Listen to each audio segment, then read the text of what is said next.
Good evening. I am Dr. Xavier Susairaj, Associate Professor in Department of Economics. Today I am just going to talk about environmental economics. Let me first discuss what is environmental economics. Well, before knowing the environmental economics, one must understand what is economics. Economics studies the allocation of scarce resources among various alternatives. Since our resources are limited and these limited resources have alternative uses, the problem of choice occurs. So, sometimes economics is called the science of making a choice. And why we need make a choice? Because whether we have physical resources, whether we have a human resources or a financial resources, all these resources have a limited availability. These limited available resources can put into various uses. For instance, if you want to spend, say, 2000 crores of rupees to clean a river Ganga, the same amount cannot be used to set up a new hospital, new IIT, and etc. Since the resources are limited, their optimal utilization is required. So, in economics, we deal with how the resources are used and how to make choice between the available alternatives. Now, let us move on to what is environmental economics. It is a sub-discipline, a new branch of economics.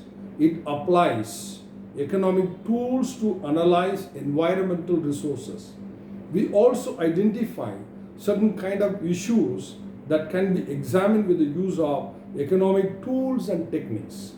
And it focuses that how and why people make a decision have consequence for natural environment and how economic institutions and policies can help in ensuring a balance between human desire and ecosystem.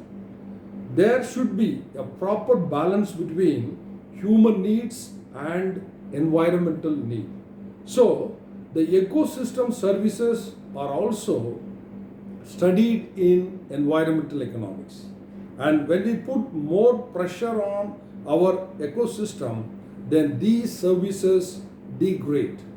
Therefore, there is a trade-off between the various kinds of environmental goods and conventional goods.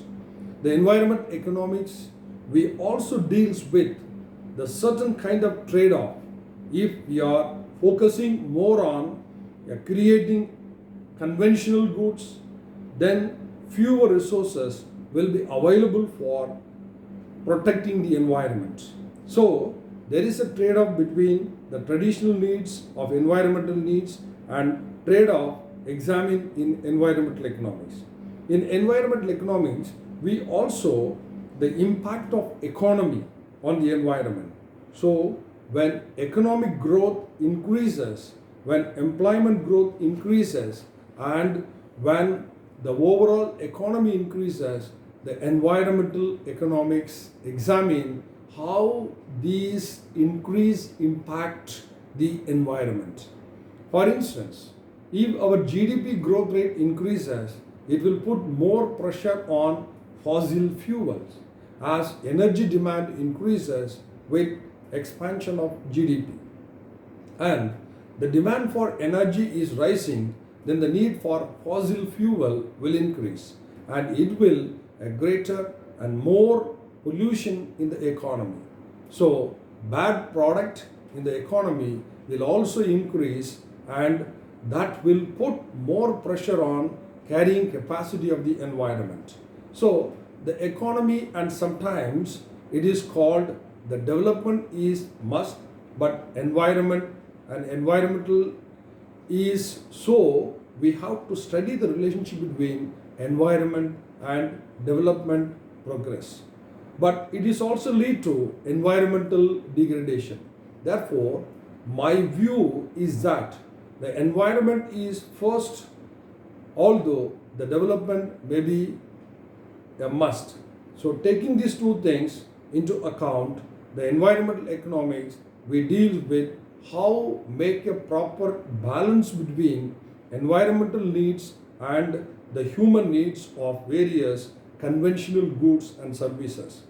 With this background, now let us move on to the objectives. What are the objectives of environmental economics? It is also studied how to regulate the different kinds of economic activities.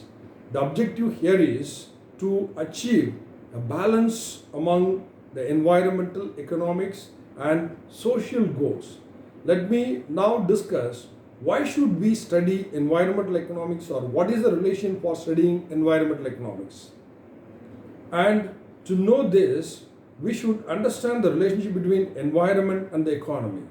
The environment provides us various kinds of goods and services, and when we give more emphasis on economic activities, then these services also have some pressure and can be degraded. So, why an environmental problem exists and what are the solutions must be examined, and for that environmental economics should be studied. What are the institutional and economic causes of the environmental problem? We can understand this by studying the subject. How can we assess the economic values of environmental degradation or improvement? That can be examined by having understanding of environmental economics. So, the environmental economics must be studied to know all these aspects. What economic incentives or instruments can improve in the quality of environmental resources or natural environment? These are necessary to examine, and for that we must understand the environmental economics. Environmental economics determines the most reasonable trade-off among various sets of environmental goods. We shall discuss it detailed later on. There are a lot of trade-off between various kinds of goods and services, and environmental economics is studied to know these trade-off. Environmental economics is also provide a solution for environmental problems through the application of market-based models. As I told you in the beginning, we have two kinds of approach to deal with environmental issues. One is command and control kind of approach, where we have a certain type of regulations. For example, the Central Pollution Control Board, CPCB, a certain type of regulations that regulates the environmental through appropriate policy actions. The second approach is market-based approach that can be used to solve the environmental problem. So the environmental economics is also studies how to use the different kind of approaches to solving environmental issues. The environmental economics also provide solid foundation of most of the policy measures to address the environmental problem. For example, should emission be stopped by direct regulation or through taxes?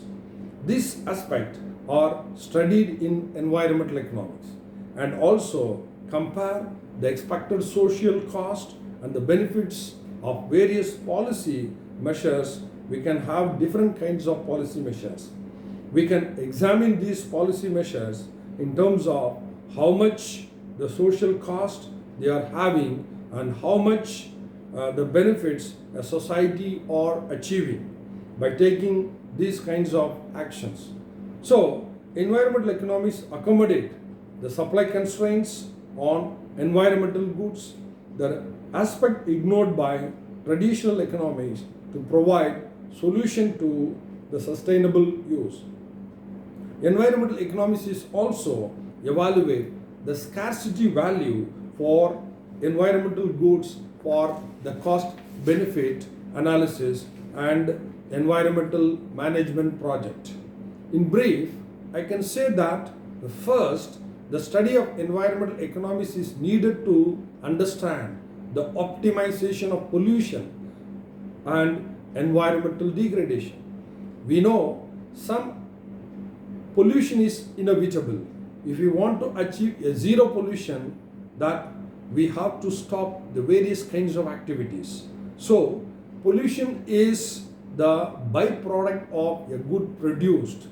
When we are producing a good product, bad product will also be generated. Therefore, the issue here is how to optimize pollution. So optimization of pollution is studied in environmental economics, and for that efficiency, productivity and related aspect will be discussed in detail. The second aspect is the human needs or greed. We must be knowing that clear-cut difference between the human needs and greed. Mahatma Gandhiji rightly mentions that the nature can provide or fulfill the needs of everybody, but it cannot satisfy the greed of anybody. So we should also understand whatever needs are and whatever greed is in the context of environmental economics. The third important aspect of why we study environmental economics is in generational equity. If we are using the resources today, then these resources would not be available for the future generation. So we have to establish the equity between the current and the future generation. For that, the basic understanding of environmental economics is essential. The fourth is the problem of scarcity is also an issue. In every beginning, I told you that the resources at our disposal are scarce and have competing uses. Hence, the scarcity of resources make it necessary to understand, know how to use these scarce resources optimally. Fifth, environmental economics deals with the different kinds of trade-off. For example, we are using more water from the river for irrigation purpose. Less water will be available for maintaining an ecological flow in river. There is a trade-off between these two kinds of product, environmental product or services and conventional goods and services. Another important aspect which you will study in environmental economics is environmental demand. The derivation of demand for environmental good is a major contribution of environmental economics. You know that environmental goods are mostly non-rival and non-excludable, and therefore they are outside the market. Can we develop a market demand for such a goods? Measuring the demand for goods which are outside the market is a major challenge. Environmental economics deals with such a kind of challenge. We should also study environmental economics to know that different kinds of policies can have an impact on different indicators of environmental protection. And finally, you can also study environmental economics to understand the social cost and benefits of various development projects. When we start a development project, that benefit may be received by one section of society. Cost may be borne by another section of society. Sometimes the cost may be carried out by current generation and the benefit may go to the future generation. Therefore, the social cost and benefit analysis of various development projects are examined in environmental economics. So, now let us tell me that environmental economics can be classified into two branches. One is positive economics and another is normative environmental economics. In economics also we study these two branches of economics. Positive economics deals with what is, and I can say all physical science are positive economics or positive science, where we study what is. We explore the fact, we interpret the fact. That is, all we do not add anything from outside and do not have any value judgment.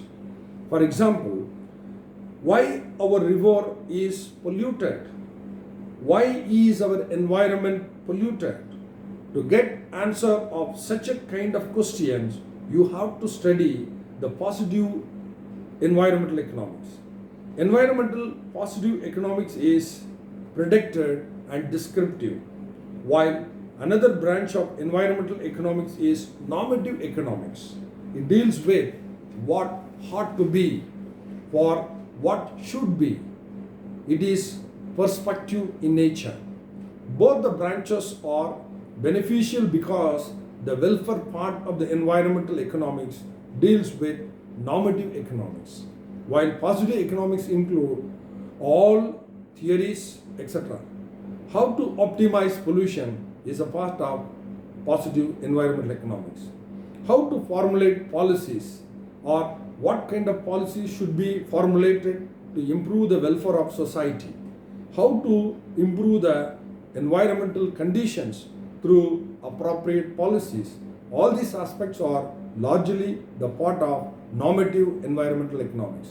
So normative environment economics also address the problem of market failure in environmental goods. Market failure is one of the major issues in environmental economics.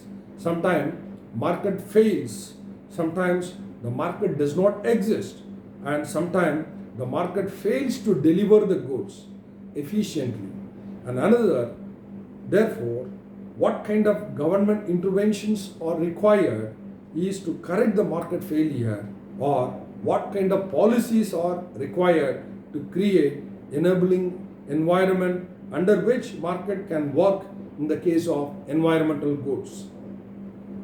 The next point is that is subject to evolve over a period, that is evolution of environmental economics. With that, I will stop my lecture. We will see in the next class. Thank you.